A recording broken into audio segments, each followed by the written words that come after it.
He was ordered to step aside like a delivery man who'd wandered into the wrong world. Eyes rolled, doors closed. A white-gloved staff member pointed him to the loading dock without hesitation, and someone in line chuckled loud enough for others to join in. Security was radioed before his name was even spoken. A black man alone in a place built for power was treated like an intruder on sight. They whispered about protocol, joked about lost catering staff, smirked as he waited, unmoving, uninvited, unimportant in their eyes. What no one knew was that the man they dismissed had come to deliver something all right, just not food, not packages, not service. What he carried would upend reputations, rewrite roles, and bring the entire illusion crashing down. And when the truth hit, it wouldn't come with warning. It would come with silence. And then everything would burn. This is the kind of story they don't teach in leadership seminars. If you're here, don't just watch. Subscribe now for more true narratives that rip through the surface. Comment below, what moment made your stomach drop? And where are you watching from? You're going to want to stay for every twist in this series. The morning sky was still coated in a thin film of fog when Merton Lysander stepped out of the back seat of a black town car and approached the gleaming glass facade of the Crestmore International Conference Center. The plaza was quiet, except for the rhythmic click of his shoes on the polished stone. He walked with a measured grace, unhurried and confident, his dark wool coat brushing just below the knees and a leather folder tucked under one arm. His expression was neutral, perhaps a touch introspective, the kind of look one wears when they've walked into too many rooms where they weren't expected to belong. His coat wasn't new, but it was clean, pressed, worn like armor. His shoes were scuffed near the heel, but shined at the toe, a contradiction that said just enough. The entryway loomed in front of him, steel, glass, and status, its surface gleaming in the morning light. Inside, the conference had already begun to stir, with a steady flow of sharply dressed attendees being ushered through tall rotating doors and into the gold-lit lobby beyond. Merton slowed as he neared the front steps, glanced toward the large vertical banner announcing the day's event, Crestmore Global Leadership Summit. Below that, a sleek marble sign read Executive Tier Registration. He made his way toward the checkpoint without hesitation, scanning the entry line and noting how quickly the attendants moved people through. But before he could reach the velvet ropes, a young woman in a slate gray blazer stepped directly into his path. She was holding a clipboard and speaking to another guest, but her gaze shifted to Merton the moment he came into view. Her smile held for only a fraction of a second before it faded into something more professional, more neutral, more calculating. Her hand raised slightly, stopping him without touching him. Her voice was practiced, firm but courteous. She asked him to step aside, to wait near the side entrance where vendors and deliveries typically entered. She explained something vague about internal coordination and temporary congestion. Merton blinked once, nodded slowly, but did not move.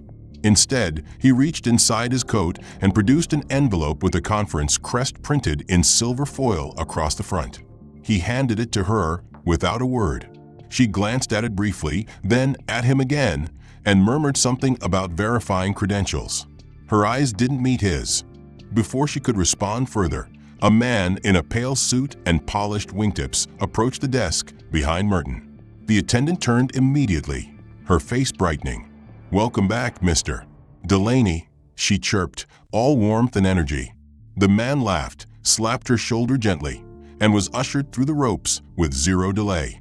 Merton stood there, still holding the envelope, still being ignored. Another staffer approached from aside and glanced at him questioningly, then at the clipboard in the woman's hands.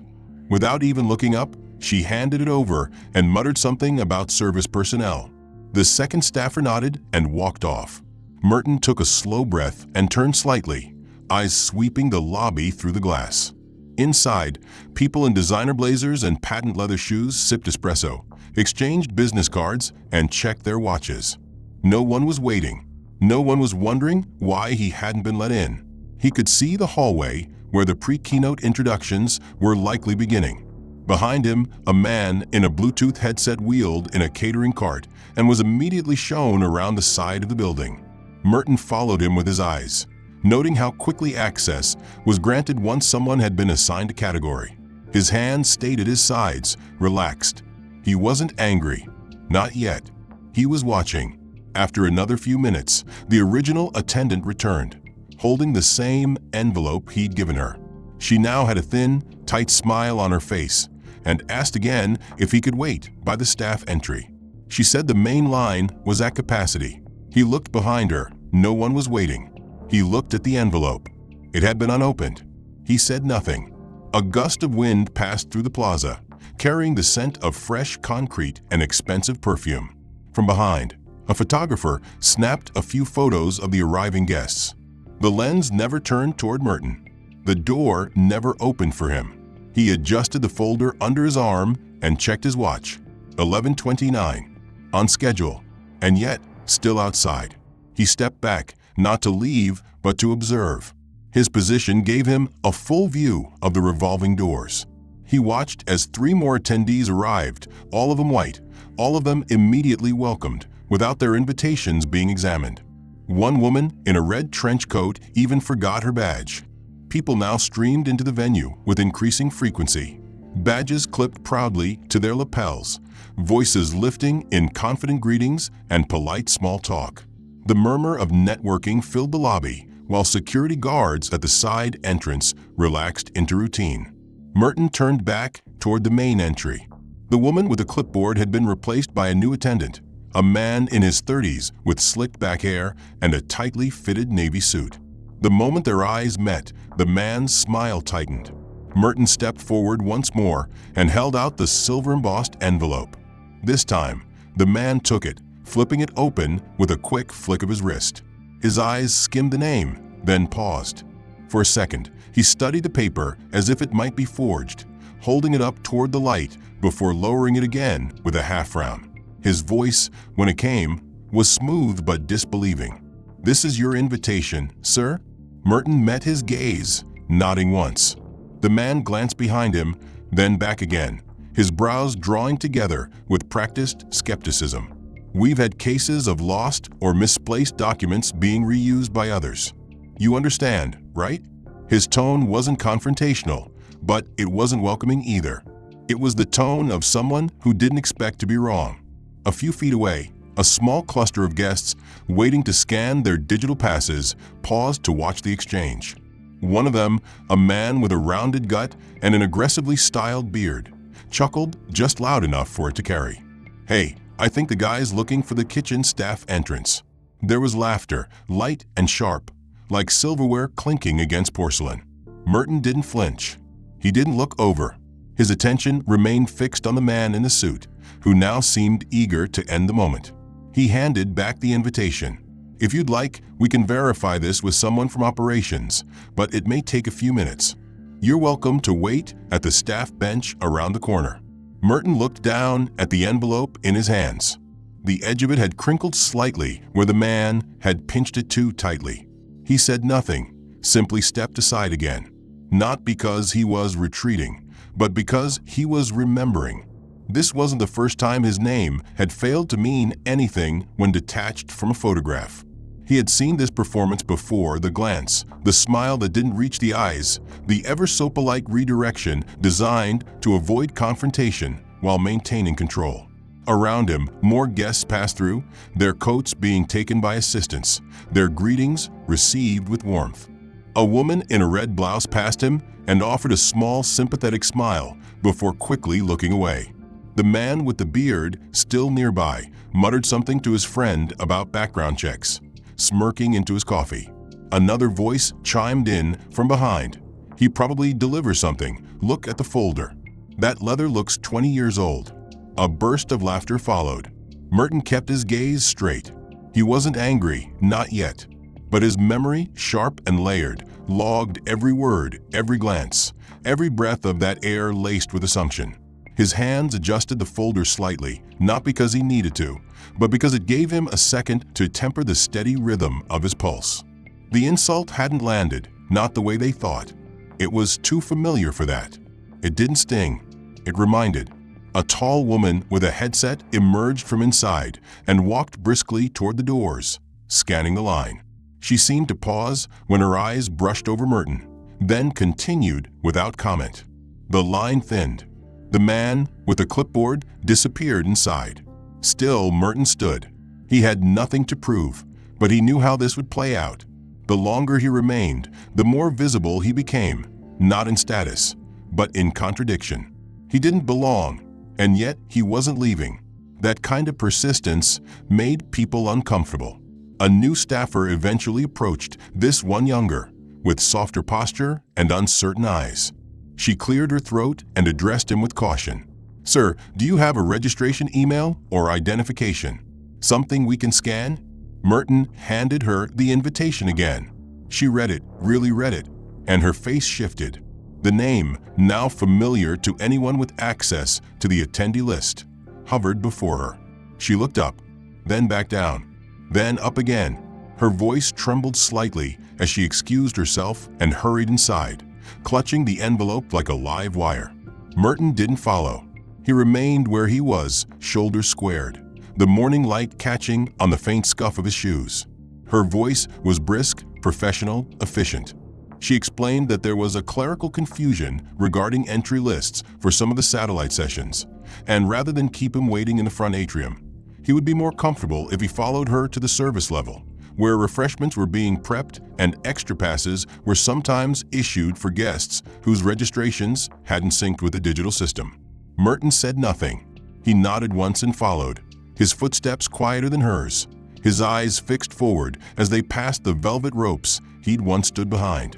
They walked past a private elevator normally reserved for security and catering, and once inside, the woman scanned a staff badge and pressed the button marked LL. The door closed with a soft pneumatic sigh. The descent was slow, a muffled hum surrounding them. The supervisor glanced at her clipboard and adjusted a lanyard around her neck. She didn't speak again.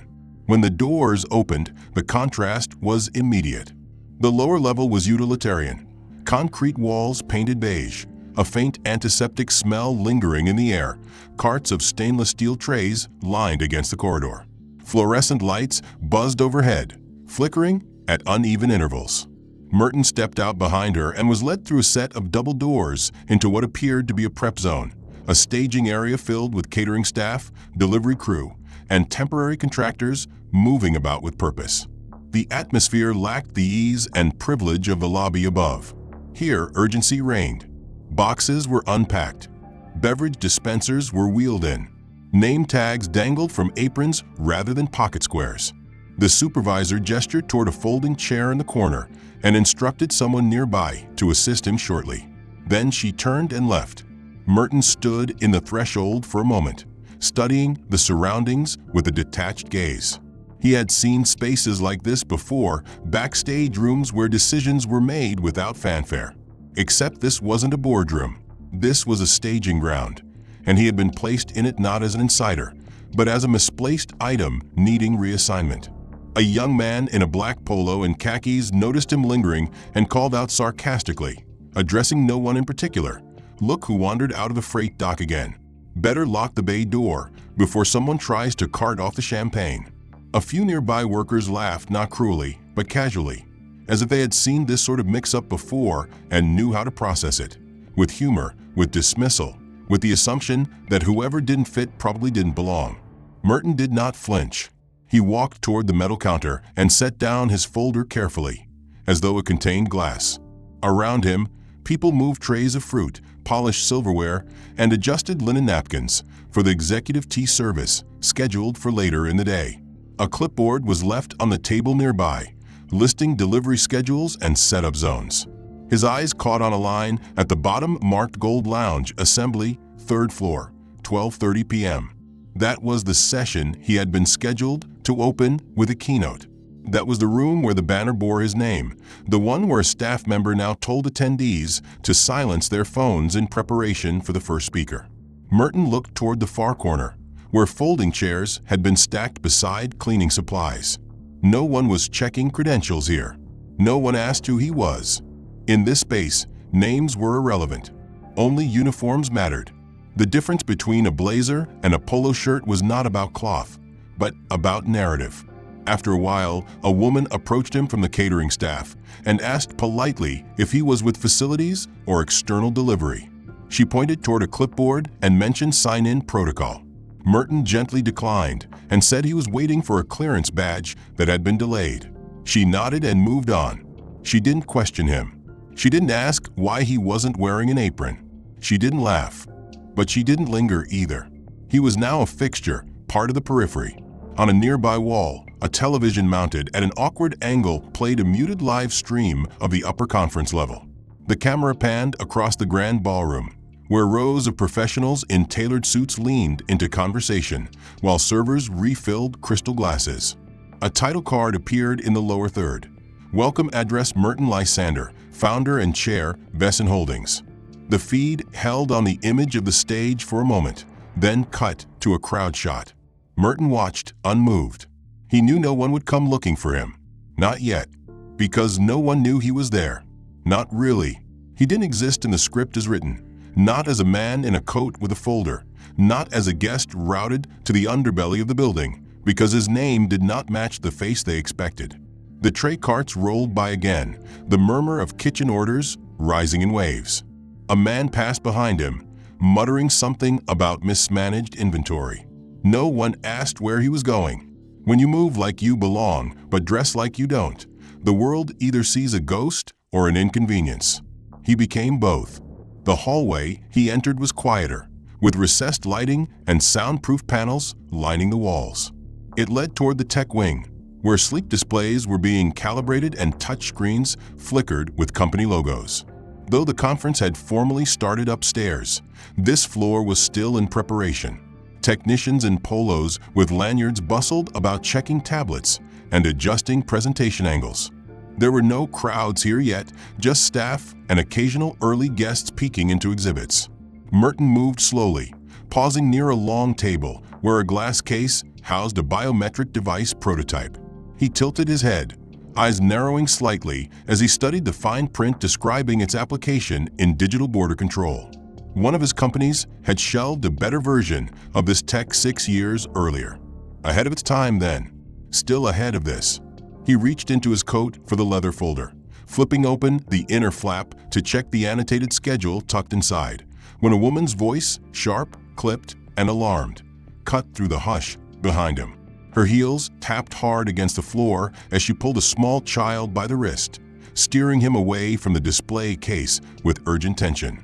"Let's not touch anything here, sweetheart," she said with artificial brightness, but her eyes were locked on Merton, and the strain in her voice made her meaning unmistakable. The boy looked confused but obeyed, glancing back at the table as he was led away. Merton watched without expression. The woman glanced over her shoulder once more, a brief dart of suspicion still lingering in her gaze, then disappeared around the corner. The technician behind the exhibit, a young man with a headset and clipboard, had noticed too. He didn't speak, but he raised his brows in subtle confirmation of what had just transpired. Then he turned back to his screen, uninterested in confrontation. Merton remained where he stood. He no longer reacted with surprise. Encounters like these had long since transitioned from offense to evidence. Further down the hall, a sign marked lavatories pointed to a door with brass detailing and frosted glass. He stepped inside, welcoming the silence. The restroom was luxurious, with granite countertops, minimalist fixtures, and soft jazz drifting from an unseen speaker. A single man stood at the far sink, adjusting the cuffs of his tailored shirt while glancing at his reflection with idle vanity. Merton moved to the sink beside him and set his folder carefully on the marble ledge. The man barely acknowledged him until he noticed the absence of a uniform, the folder, the skin tone, and the context that no name tag could erase. He turned slightly, still facing the mirror, and gestured toward a spill of water on the counter between them. "Could you take care of this?" he asked without turning. "This side too. We're about to have clients walking through." Merton looked at him, measuring the certainty in the man's posture, the ease of his assumption. The man glanced sideways, perhaps expecting confirmation or quiet compliance. When none came, he furrowed his brow and turned fully. "You do work here, don't you?" "You're not supposed to be in this section if you're with outside vendors." He didn't wait for an answer. Instead, he reached into his pocket and pulled out a crumpled napkin, dropped it deliberately into the sink basin, and muttered something about standard slipping. Merton slowly turned on the faucet beside him, washed his hands, and dried them with the cloth dispenser. His movements were precise, composed, unhurried. The man didn't speak again. He left as if retreating from something he didn't understand, something that made him unsure of his own narrative. Alone again, Merton leaned slightly on the counter, letting the cool granite steady the heat rising in his chest. Not rage, not even bitterness, just a familiar weight pressing down, a pressure he had carried for years and which no summit or keynote could fully erase. Outside the restroom, the hallway had begun to fill. A few attendees wandered into the exhibition zone, scanning booths and collecting brochures. The rhythm of the event was shifting. Staff began herding visitors toward timed demonstrations. Laughter filtered down the hall, faint and practiced. Merton stepped out into this growing current of activity. People flowed around him without acknowledgement, like water skimming past a stone too old to register as obstruction. He made his way toward an unmarked corridor that branched off toward a conference prep lounge. He knew its location from a floor plan he had memorized months ago, back when he was personally funding the venue redesign. Every detail of this place had once passed through his eyes, his desk, his vision. And yet today, no one recognized the signature beneath it all. His name remained hidden in fine print, like the architect whose blueprints are celebrated only when someone else cuts the ribbon. He didn't mind. Recognition was fleeting, but erasure, intentional and precise, still had weight. Merton walked without destination, but not without purpose. The deeper into the building he moved, the more invisible he became. It wasn't anonymity. It was something else, an unspoken assumption assigned to his skin, his age, his silence. And yet, in that invisibility, others projected tasks onto him. At the edge of a stairwell leading up to the main hall mezzanine, a young man in a branded vest and headset turned the corner, struggling to steady a tall stack of plastic water jugs on a dolly. He spotted Merton immediately, stepped forward with no hesitation, and gestured toward the load with a smile too familiar. "Hey man, could you grab one of these and bring it to the Crystal Wing upstairs? We're short on hands, and they're waiting for the speakers panel to start." He didn't wait for agreement. He simply lifted one of the heavier bottles and handed it to Merton as if this exchange had already been agreed upon, as if Merton's presence near the stairs had automatically designated him as support staff. The bottle was cool, the weight substantial but manageable. Merton took it not as acceptance but as observation. He did not explain who he was. He did not protest. Instead, he followed the younger man toward the stairs, the rhythm of his steps steady, the motion practiced. It wasn't the act of carrying water that mattered. It was what it revealed, that in this building, contribution was not what earned access, only appearance. They reached the second floor. The young man peeled off toward a service entrance. Merton stopped short of following and turned down a side corridor that connected directly to the central lobby. A pair of floor-to-ceiling glass doors opened into the Sanchin, now bustling with bodies moving between rooms, the sound of keynote speakers amplified through discrete overhead speakers. Merton moved toward the entrance. He had been here before, months ago, during the site evaluation and construction phase. He knew the sight lines, the spacing, the echo of sound against the stone columns. But this time, his presence was challenged. Two security officers stationed just beyond the threshold stepped forward, each holding up a hand in synchronized precision. One of them, broader in frame, glanced quickly at the plastic bottle in Merton's hand, then back to his face. "Sorry, sir, this area is reserved for authorized executive personnel and registered keynote guests only." The other man, younger, more nervous, added that the main ballroom had reached capacity and access was now controlled through the credential system. Merton looked past them. Through the glass, a live feed projected his face onto the giant LED screen inside the ballroom. The words next to it read, "Strategic Foundations in Global Transition, presented by Merton Lysander, founder and chair, Vesson Holdings. The title was bold, unmistakable, projected larger than life. And yet it existed in another realm, unreachable from the one he stood in.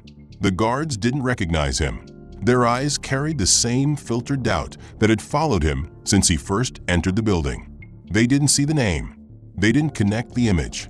They saw a man with no badge and a water bottle.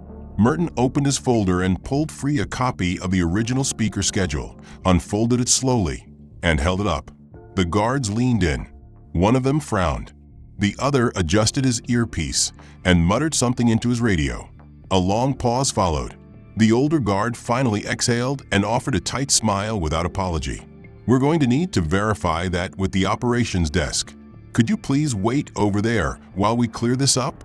He pointed toward a marble bench just inside the threshold, where others, without clearance, sat in quiet frustration. Merton didn't move. He simply looked at the screen again. Inside the ballroom, applause echoed. Another speaker had just finished. A moderator stepped onto the stage and thanked the previous panel, then announced a brief intermission before the next session. His session would begin. The guards shifted slightly, clearly aware now that something fell off, but still unsure what to do. The younger one asked if Merton had a digital pass on his phone. Merton shook his head slowly, his expression unreadable. The LED screen continued to cycle through graphics, one of which now displayed his full biography, complete with past achievements and global affiliations. Yet 10 feet away, the man himself remained barricaded by protocol, bureaucracy, and misidentification. A new wave of guests began arriving at the mezzanine check-in. Among them were PR agents, partners, and minor sponsors, all dressed in variations of status. Sleek watches, metallic heels, perfectly folded silk ties. Most carried phones out, flashing QR codes and smiling effortlessly at attendants. Merton stood motionless, still holding the water jug, still blocked from entering the very room prepared for him. Then, without fanfare, he stepped aside, not to yield, but to reposition. He placed the jug gently onto a nearby cart and straightened his folder. He turned away from the guards and moved toward a side passage where maintenance staff were passing through a door marked authorized entry only. No one stopped him. No one asked questions. The hallway smelled faintly of cleaning agents and warm wiring. The walls were narrow. Pipes ran along the ceiling in exposed clusters. He followed the path until it branched sharply left into a freight elevator bay. The MC's voice still rang through the overhead speakers, stalling politely as she reintroduced his name, inviting the audience to welcome the keynote speaker. Silence answered her twice.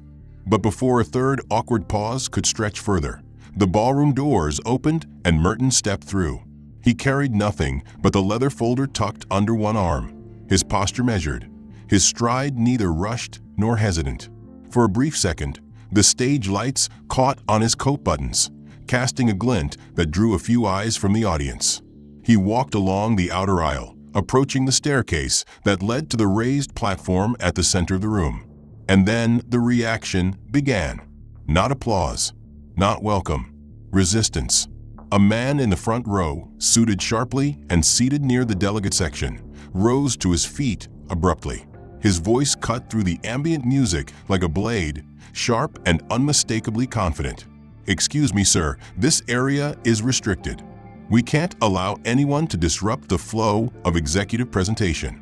His tone held that self-appointed authority often reserved for those who mistake presence for position. He didn't recognize the name. He didn't match the face. What he saw was a man he did not expect, and a moment he believed required correction. The MC blinked, caught off guard. A few murmurs rippled through the first two rows. A couple of assistants turned toward the stage crew near the back, uncertain. Merton said nothing. He simply kept walking. Behind him, the man took a step forward, as though physically preparing to intercept, but hesitated when another figure stood, not in welcome, but in support of the objection. A woman with silver hair draped in an elegant wrap stood slowly and addressed the room with a voice laced in performative poise. "This seems to be a mistake," she said lightly, glancing toward the MC. "Perhaps someone printed the wrong schedule. It happens." She turned toward Merton, with a smile that never reached your eyes. Please understand, sir. These sessions are reserved for high-level leadership and key stakeholders. You may want to check with logistics. Her implication was delicate but surgical. The audience responded with polite discomfort, no overt laughter, no open outrage, just a shared nod of social containment, as if to silently agree. Yes, this was an intrusion. Yes, this wasn't supposed to happen. Yes, someone must have misunderstood the structure of the day. Merton paused only when he reached the foot of the stage steps. He turned slightly, letting his eyes scan the room. Faces looked back with guarded curiosity. Some showed embarrassment, others annoyance. A few, the kind who always wait before taking a side, simply watched. The MC, still clutching her tablet, spoke again into the microphone, her voice slightly higher now. I believe we may need to reconfirm our next presenter. There appears to be some confusion. A technician stepped toward the screen projector controls. The display behind the stage, which had just cycled through a brief video of Wacth Holdings' global initiatives, now reverted to a standby slide. The name Merton Lysander, in bold type, faded into a generic backdrop of moving particles and modern geometry. As it did, a few people leaned toward each other, whispering. One of them, a mid-level sponsor whose company had been acquired by Wacth the previous year, narrowed his eyes and muttered under his breath, "That's not right. I've seen that name." But no one responded. A well-dressed man near the back took out his phone, likely to search. A woman beside him frowned at the impropriety and nudged his elbow. Still, the interruption continued. The silver-haired woman addressed the MC again, now with a hint of gentle admonishment. Perhaps we can move ahead to the next speaker while this is sorted quietly? Let's not derail the session further. Around her, several nodded in agreement. Merton, who had remained perfectly still, now lifted his folder and opened it slowly. From within, he removed a single sheet, a copy of the original schedule, stamped, signed, and dated with the event's official crest in the corner. He held it up, not as protest, but as confirmation. And yet the gesture was met not with apology, but with wary silence. One of the security staff near the doors began to step forward, unsure if his presence was needed. The MC, now visibly flustered, whispered to her coordinator off-mic, likely asking whether to proceed or pivot. Merton folded the page neatly, returned it to the folder, and stepped onto the first stair leading up to the stage. The room tensed. The suited man who had first objected shifted in his stance, glancing toward the front row as if seeking reinforcement. But no one moved. No one stopped him. The silence now grew heavier, laced with discomfort. On the screen behind him, the display flickered briefly, an AV tech somewhere still unsure whether to cut the feed or return to the keynote slide. Merton climbed the second stair, and then a third.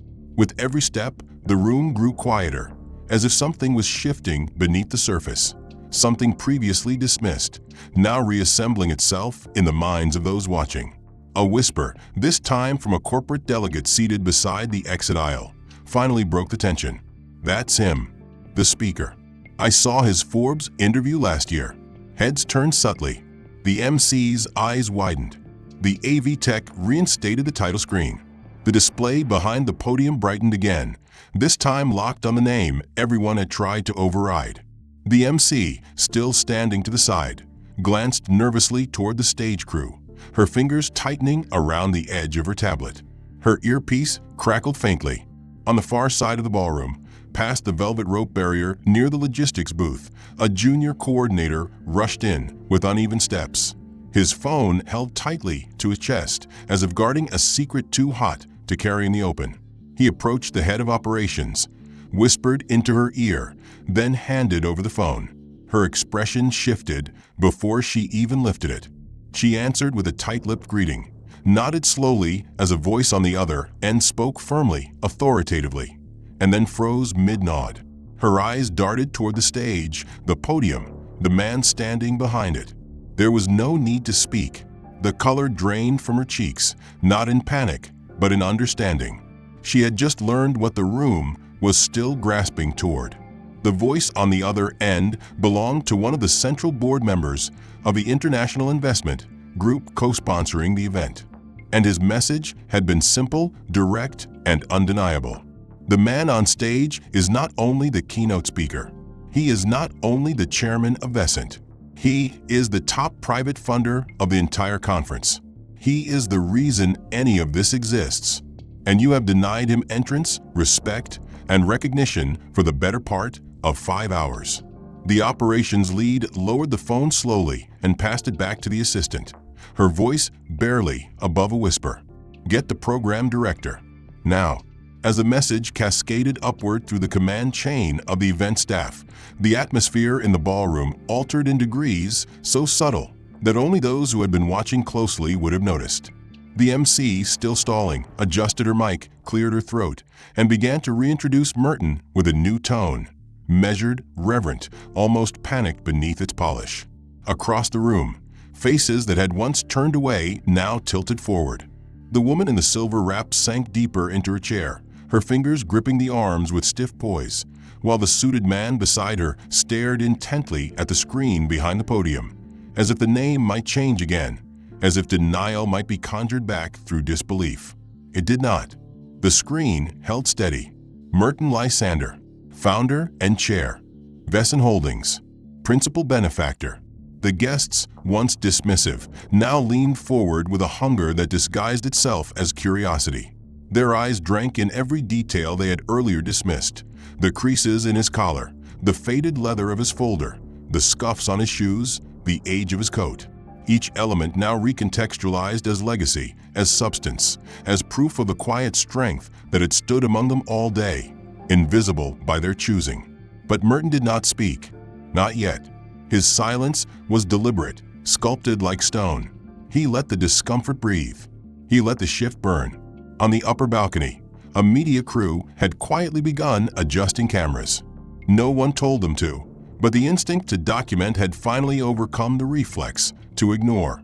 A red light blinked to life above the central lens. Record. On the far wall, the AV technician removed his headset and stepped aside. His job now complete, replaced by something bigger than production. History in motion. Behind the scenes, organizers scrambled. Phone calls flew like sparks from one department to another. Apologies were drafted without yet being spoken. Internal chat threads lit up in panic scrolls. Should we release a statement? Does he know we blocked him? Who told security to deny him at the mezzanine? One name, one face now consumed their agenda. On stage, Merton lifted the folder, opened it slowly, and removed a single sheet of notes. He did not need them, but the gesture signaled structure, control, intent. He placed the folder flat on the podium, steadied his hand on either side of the wooden edge, and looked out across the crowd. Not scanning, not searching, seeing. For the first time that day, they looked back with unguarded eyes. And in that exchange, a silent contract was rewritten. He began to speak. His voice, when it came, was not loud. It did not need to be.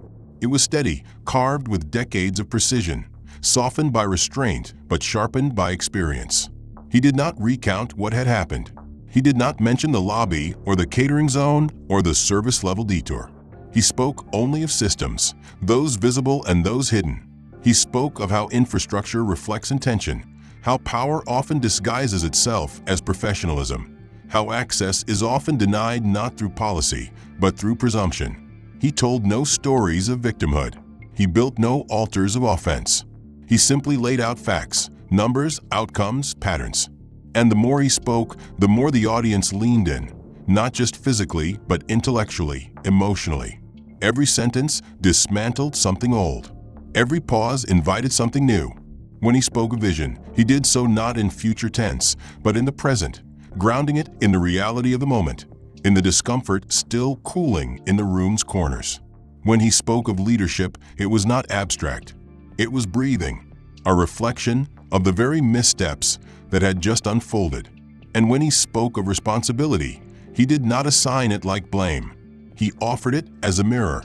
The MC stood frozen to the side, tears quietly welling in her eyes. Not out of guilt, but out of the clarity that comes too late. At the back of the room, the security officer from earlier now stood at full attention, his gaze fixed on the floor. One row behind him, The younger intern who had once handed Merton a jug of water stared unblinking, his face pale. But Merton did not look at them. He looked ahead. The screen behind the podium remained lit, the slide with his name still displayed in dignified stillness. Then, without introduction, the screen flickered once. It went dark for a breath, then faded in again, not to a title card or brand logo, but to a black and white feed from a security camera. The timestamp read 8:47 a.m.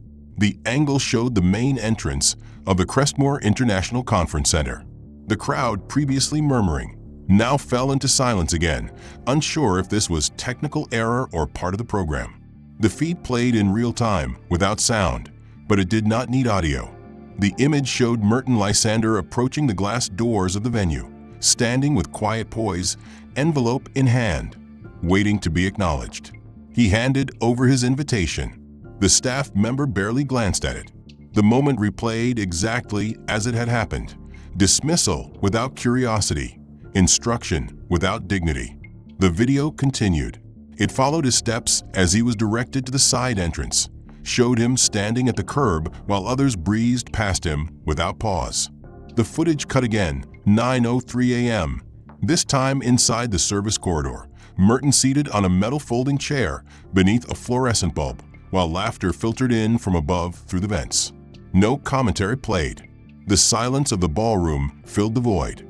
Another jump, 10:15 a.m., the exhibit wing, where a woman pulled her child away from him as if proximity carried danger. The frame captured her face, the child's confused glance, Merton's composed stillness. Cut again, 11:02 a.m., the restroom scene. A man gesturing toward the sink, handing Merton a napkin like an order, then turning away. Merton never looked angry, never defensive, only composed. The image burned brighter because of its simplicity. No outbursts, no confrontation, just clarity, just the documentation of layered, accumulated dismissal. The ballroom remained frozen. No one moved. The woman in the silver wrap had her hand over her mouth. The suited man who once stood to block Merton's entrance now sat rigid, his spine straight but his gaze sunken. One row back, the two interns who had once laughed now stared at their shoes, their youth unable to shield them from the weight of their own assumptions.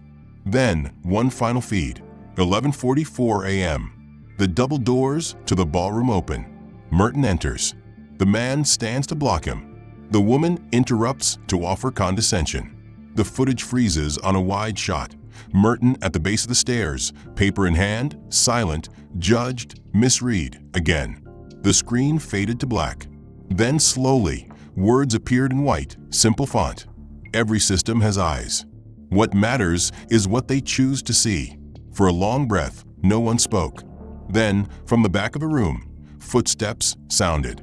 Merton re-entered, not from the side or from a new position of power, but from the very same stairs he had climbed before. In his hand now was a new document, this one in a thick envelope, sealed with a gold-embossed insignia.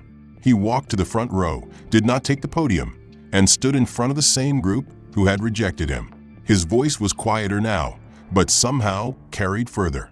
He spoke of his father, a man denied a bus seat in Montgomery, Alabama, in the spring of 1963. A man who walked 12 miles to work every day for a decade, not because he was proud, but because the bus would not stop for someone who looked like him. He spoke of how that man never raised his voice in public, but instead raised 3 sons who understood that dignity is not the opposite of power, it is the foundation of it. He said he had not come to shame anyone. That was too easy. What he wanted was something harder, to show what it looks like when a room is given a chance to choose decency and fails. Not because they meant harm, but because harm, left unchecked, does not need permission to thrive. Then he held up the envelope. Inside, he explained, was a restructuring notice, signed that morning. It contained 4 documents, a change in contract authority, a list of new ethics guidelines for all partnering vendors and hosts, and 3 reassignment memos. The first was for the regional coordinator who had refused him access. The second was for the security officer who enforced policies without asking questions. The third was not punitive, but instructive, It offered full sponsorship for the intern who handed him the water bottle to attend a year-long professional development program on leadership and equity. His hand did not tremble as he passed the envelope to the woman from operations, now standing awkwardly at the aisle's edge.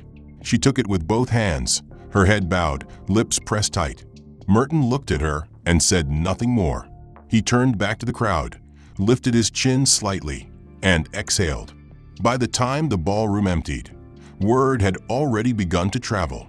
It moved through corridors, down elevators, across texts and emails, through whispers and stunned stares exchanged in lounge corners. No one needed to embellish what had happened. The footage had spoken. Merton's presence had clarified, and the weight of the implications was settling like dust in every corner of the conference center. Upstairs, in the executive hospitality suite, the atmosphere had shifted from champagne chatter to crisis management. Two high-level organizers huddled near a window overlooking the city skyline, faces drawn, voices low. A third paced the room while clutching his phone, reading the latest email that had arrived just seconds ago from one of the firm's largest global investors. The message was short and clinical. Due to the mishandling of Mr. Lysander's appearance and the unacceptable organizational conduct exhibited on-site, all remaining participation from our group is suspended. Consider this our formal withdrawal, effective immediately. Further public comment will follow pending media inquiries. The man holding the phone turned to the others and said what they already knew, but hadn't yet dared to speak aloud. We're hemorrhaging reputation by the hour. Meanwhile, in the back offices, human resources staff moved with unusual urgency. Screens displayed employee IDs, security badge logs, and timestamp camera screenshots. A formal internal review had begun even before the ballroom emptied, prompted by a call from Vescent Holdings' legal team and a quietly delivered folder from Merton's assistant, left at the main desk before his departure. The woman who had thrown a towel at Merton in the restroom earlier that morning had already received a notification on her employee portal. Her name had been flagged for immediate dismissal. Her access credentials were disabled by the time she tried to clock out. No warning, no second meeting, just finality. A junior security officer who had confiscated Merton's phone and discarded it without explanation had also been removed from the system. His locker was emptied. His name was scrubbed from the shift roster within an hour. Elsewhere, the young man who had mocked Merton's folder in the check-in area and joked loudly about delivery staff was escorted from the premises. His protests were recorded but largely ignored. He did not fully understand why the laughter that had once surrounded him now dissolved into silence. Only later would he realize that the joke had not only failed, it had cost him everything. By nightfall, a secure memo circulated among all staff titled Internal Ethics Violation Summary, Crestmore Event. It listed the names of those terminated, the actions taken, and the timeline of events now categorized as critical incident response. The memo did not ask for discussion. It requested reflection. Meanwhile, the news cycle had begun to stir. A journalist attending the conference on a press pass had quietly recorded portions of Merton's speech. Her piece, uploaded under the headline, "The Man They Ignored," began circulating within an hour. It featured stills from the security footage, quotes from a keynote, and interviews with two conference volunteers who had witnessed the mishandling firsthand. Within 3 hours, it trended on multiple platforms. Comments flooded in, not in outrage alone, but in introspection. People did not merely condemn what had happened. They recognized it. They admitted they had seen it before, had done it themselves, had let it pass without challenge. And now they were watching someone hold up a mirror to it all, without shouting, without blame, but with undeniable truth. That truth was beginning to cost people more than jobs. One of the primary media sponsors for the summit pulled its coverage entirely, removing branding from digital feeds and canceling remaining interviews. A television network that had planned to broadcast highlights announced it would instead air a special segment on systemic discrimination in elite institutions. The conference PR team issued a late-night statement, citing unexpected technical challenges and unforeseen scheduling conflicts. The public wasn't buying it. Wacth Holdings remained silent. Merton did not release a comment, and his silence said more than any press release could. At the hotel across the street, a separate meeting unfolded. 3 board members from a partner foundation sat around a low table, debating whether to renew a multi-million-dollar joint venture with the conference committee. One of them, who had watched the entire video sequence 3 times in her room, spoke first. If this is how they treat a man like him, imagine how they treat people without power. Her voice was steady, final. The others nodded. Funding would be paused indefinitely. By morning, inboxes overflowed with apologies. Some were performative. Some were panicked. A few were genuine, but none of them reached Merton. 3 months later, the city moved to a different rhythm, one less polished, but somehow more aware. The echo of the incident at the Crestmore conference had not faded with headlines or corporate statements. It had settled deeper, into policies revised in boardrooms, into conversations shifted in elevators, into the quiet ways people looked at one another before they spoke. The building where it all happened now bore a plaque near its entrance, not commemorating the summit, but acknowledging the event that redefined its meaning. It read, "On this stage, silence became truth." But the real changes unfolded far from cameras, in places where noise wasn't welcome, where reflection took root.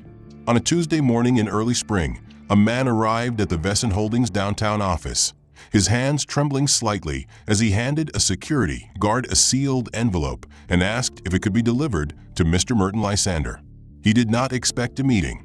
He did not ask for one. He had come because the weight of what he had done had become heavier than the pride that once justified it. The letter was handwritten, its pen strokes uneven but deliberate. It opened not with excuses, but with clarity. He was the man from the restroom. He had made assumptions. He had acted on them. He had humiliated someone without knowing, and worse, without caring to know. And now he was asking not for forgiveness, but for permission to become better. He had spent the past 3 months volunteering at a re-entry program for marginalized workers. He had read everything he could find about bias, about silence, about inherited blindness. He had lost his job. He had lost his comfort. But what shook him most was not the consequence. It was the mirror. In the envelope was a resume, but it was not impressive. It had no reinvention, no rebranding, just honesty. A note at the bottom said, "If I'm not worth hiring, I understand. But if there's anything worth learning, I want to learn it from the man I failed to see." The letter reached Merton's desk by noon. He read it twice, said nothing, then placed it into a drawer. Not discarded, archived. That same week, Merton opened the doors to the Ascend Initiative, a leadership development center designed not for rising stars, but for those who had once stood in the shadows of their own ignorance. The mission was clear: to teach humility as a prerequisite to influence, to dismantle the myth that redemption was weakness, and to redefine leadership not as dominance, but as reflection plus action. It was not built in glass towers. It sat quietly in a converted firehouse in the center of the city, its red brick worn, its windows wide. Inside, every class began not with credentials, but with questions. What did you once believe that you no longer do? When did silence serve you? Who have you failed to see? Merton did not stand at the front of the classroom. He sat among them. He listened more than he spoke. And when he did speak, it was not in theory, not in metaphor. It was in memory, of waiting in a hallway with credentials in hand and no one willing to read them, of being handed a water jug and asked to deliver it to his own panel, of watching his name fade from a screen while being told he didn't belong, and of what it meant not to rage, but to return. Some of the attendees were there by referral. Some came by choice. A few, like the man from the restroom, came because the shame would not let them sleep until they did something with it. Merton never reminded them of their pasts. He reminded them only of their capacity to become someone else. Word of the Ascend Initiative spread quietly. Companies began referring employees not for punishment, but for growth. A few executives volunteered to attend anonymously, removing name tags at the door. There were no cameras, No marketing, no press releases, just stories, just work. One day, a woman arrived at the center's front desk wearing a charcoal coat and trembling hands. She had once stood in a ballroom, wrapped in silk and confidence, dismissing a man she assumed was lost. She handed over a note and did not wait for an answer. The note was brief. "I was wrong. Thank you for not becoming like us." A month later, she returned, not for recognition, but to serve coffee to the next group. No one asked her why. They already knew. Merton sat in his office, windows open, city noise filtering through like breath. On the wall behind him were no diplomas, no plaques. Just one photograph. His father, standing beside a rusted bus stop sign in Alabama, eyes steady, jacket too thin for the season. The caption beneath it read, "He walked because they would not stop. But we will." That morning, Merton met with a group of young entrepreneurs. They wanted advice on how to build an inclusive company culture. He listened, offered guidance, reminded them that culture is not built in statements. It's built in moments where judgment waits to speak. That afternoon, he read letters from students across the country who had watched the conference speech. Some were angry, some were inspired. One simply said, "I saw myself in your silence. Thank you for not yelling. Thank you for showing me another way." That night, as the city quieted, Merton walked through the center's training floor, turning off lights, collecting papers left behind. At one desk sat a half-finished worksheet. The question on it read, "What do you want to be known for when no one is looking?" Merton smiled and left it there. Tomorrow, someone else would finish it. And maybe for the first time, they'd see clearly. The end. If this story moved you, let us know by subscribing for more powerful narratives that challenge assumptions and reveal deeper truths. Share your thoughts in the comments. What moment hit you the hardest? Which part made you pause and reflect? And where in the world are you watching from today? We'd love to hear your perspective.